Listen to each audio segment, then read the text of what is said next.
Hi, I'm Evan. And I'm Eric. And this is Industry News. So there was a new Nintendo Direct recently, and it came out with more Pokemon Sun and Moon news. So we have a new form of Rattata and a new Snorlax move. And over the summer, the main important thing that was announced, the enemy team has been announced, and it's Team Skull.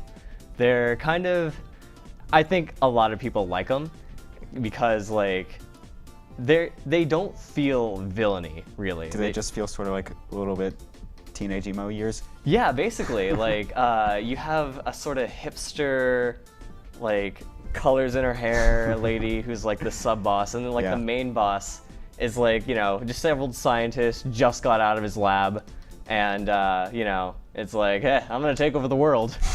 He's in sweatpants and messy hair, and it's actually pretty great.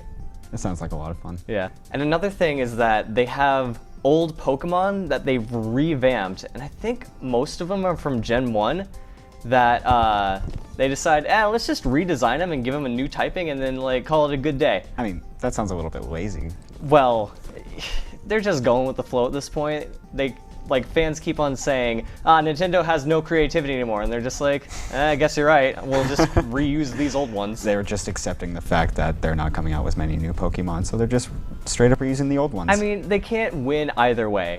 So long as they make the fans happy, that's all that matters. Yeah. For the new moves, Snorlax, I don't know if they're gonna have Mega Evolution in this one anymore, as much as they're just gonna have super moves, and your avatar just does this crazy Super Saiyan transformation thing, and it resonates with your Pokemon, and in the video, Snorlax just it does the anime Aishing.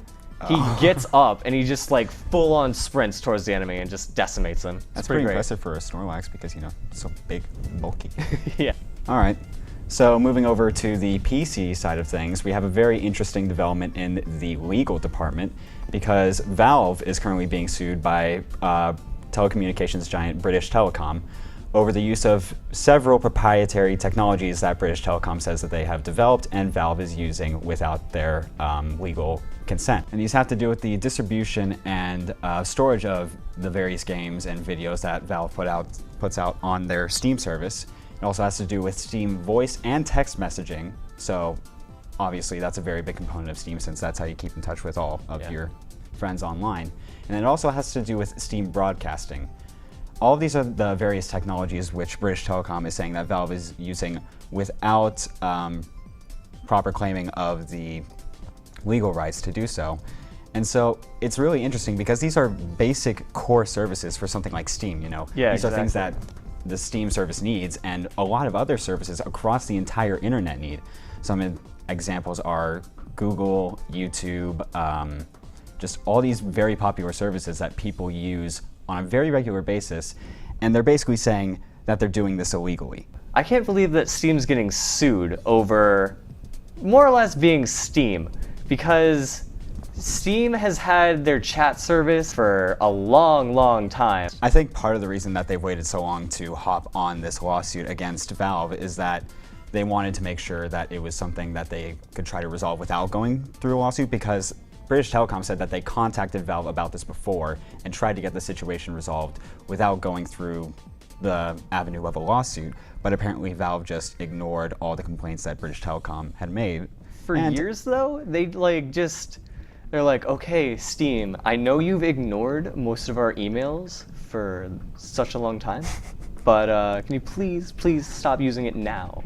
And then now it's the breaking point. How do they even define their proprietary technology?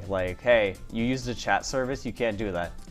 I mean, it sounds ridiculous when you put it like that, but that's honestly the actual text of the patent. Huh. Well, all right.